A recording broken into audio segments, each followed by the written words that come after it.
Hey everybody, it's Jason Blaha here, and today I thought I would do a little bit of filming. I really wasn't up to training. Today wasn't very good. My lifts were all down a little bit. I way overslept, had a bit of a busy morning, and I almost didn't want to come in and train. I almost skipped a day's workout, but I thought, well, let me go ahead and grab my camera, film it, get a little videoing up, and then I'll have a good excuse to go ahead and train anyways. It's funny how those things work.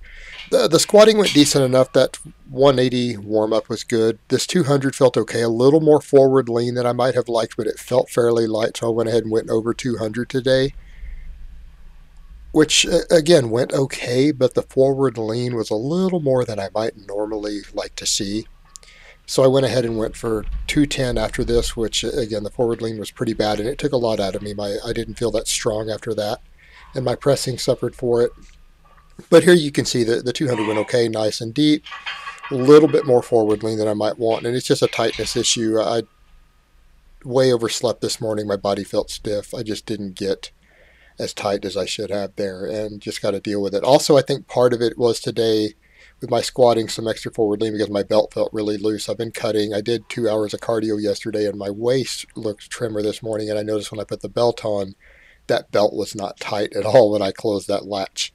So I feel like I've lost something like an inch off of my waist overnight just due to a swoosh while cutting a bit. And so these things are to be expected. It's just not as tight. That will affect forward lean until I tighten the belt up. And I'm not going to tighten it up till for another week or two. I'm going to keep cutting and then tighten it as needed.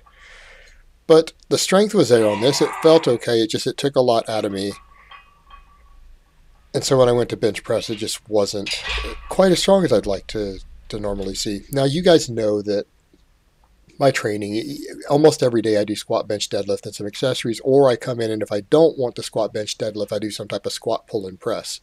So there are days when I come in and I may not actually bench and deadlift like this. I may just do overhead presses of some type and some weighted chin-ups after my squats and call it a day, which is pretty much what I did yesterday, but I didn't film that. I don't like to film those sessions because they're really short.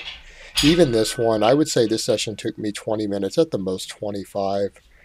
That's not counting changing my shoes and everything. Obviously, coming in and changing shoes and getting everything set up for the first lift, not counting that. But once I actually grabbed the bar and got under it for the first warm-up till I finished, it was about 20 minutes. So it's just nice and quick. I do very, very little warming up. And my warm-ups are very quick, like 30 seconds between warm-up sets till I get up to working weights.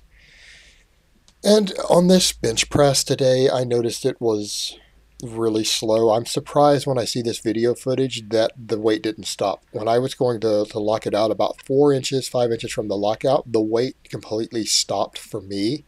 And it felt like I pushed on it for about 2 more seconds till it locked out. So then when you see this video clip, when it goes up slow, but it looks nothing like what it felt like, which is again why it's important. Like right there where you saw that little dip, that felt like 2 seconds, 2 whole seconds of my life right there when it dipped. And so I'm really surprised when I see the footage. And I think that highlights the importance for when you're trying to understand your bar speeds and body mechanics and different things going on.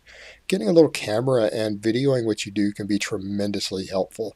Now, because I felt weak on that and it stalled a little bit on that 140 bench, which is quite a bit less than I do at meets, I decided not to deadlift heavy today. I did 180. I went to 220, and the 220 felt modestly heavy. So I just left it there and counted it as a light day, technique day. At least I'm pulling, which contributes to overall workload and contributes to training technique. And sometimes that's all you have to do. A lot of guys only deadlift at 70% year round, even some championship deadlift holders, and they don't go heavy till meet time. So the main thing is just getting that deadlift volume in, and I choose to do it by doing it on a daily basis rather than a nonstop thing.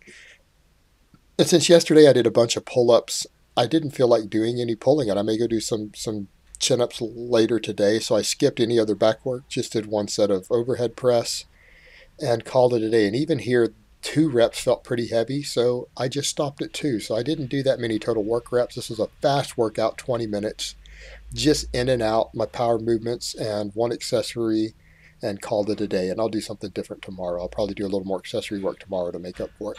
So I hope it's been informative, and I will talk to you guys next time.